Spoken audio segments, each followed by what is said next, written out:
ስለታቸው ሰመረ። ንጉሥ ኤድዋርድ ቶሎ ተሻላቸው። የኃይለ ሥላሴ አባት ልዑል ራስ መኮንን በአፄ ምኒልክ ተወክለው የእንግሊዝ ንጉሥ የነበሩትን ንጉሥ ኤድዋርድ በዓለ ሲመት ለመካፈል ከአዲስ አበባ ተነስተው እንግሊዝ ለንደን ደረሱ። ለንደን እንደደረሱም ባኪንግሃም ፓላስ እጅግ የሞቀ አቀባበል ተደረገላቸው።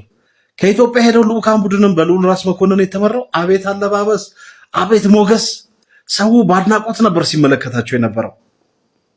ከዛ በኋላ የንጉሥ ኤድዋርድን በዓለ ሲመት እየጠበቁ እያለ አንድ መጥፎ ዜና፣ አሳዛኝ ዜና፣ ያልተጠበቀ ዜና ለልዑል ራስ መኮንን ደረሳቸው። ዜናው እንደዚህ የሚል ነበረ። ንጉሥ ኤድዋርድ እጅግ በጠና ታመዋል።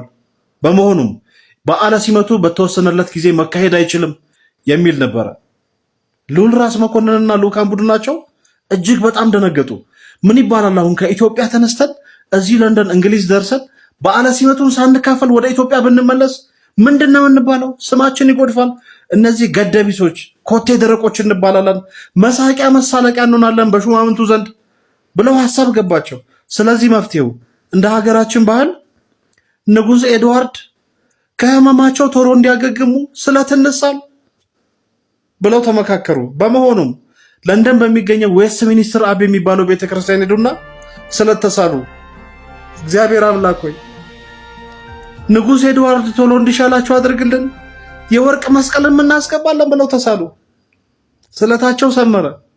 ንጉሥ ኤድዋርድ ቶሎ ተሻላቸው። በዓለ ሲመቱን ተካፈሉ። እንደተባለውም ምርጥ የወርቅ መስቀል ስለታቸውን አስገቡ ለዌስት ሚኒስትር አቤ። ይህ ታሪክ ሲፈጸም እንግዲህ ኃይለ ሥላሴ ገና ትንሽ ልጅ ናቸው። የሐረር ጠቅላይ ገዢ ነበሩ ገና።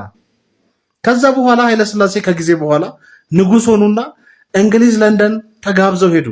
ያኔ ንጉሥ ጆርጅ የሚባሉ ናቸውና ለንደንን አስጎበኟቸው።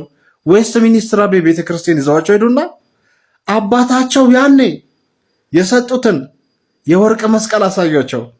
የአባቶት ስለት ሰምሮ ይኸው በክብር ተቀምጧል መስቀል በሏቸው።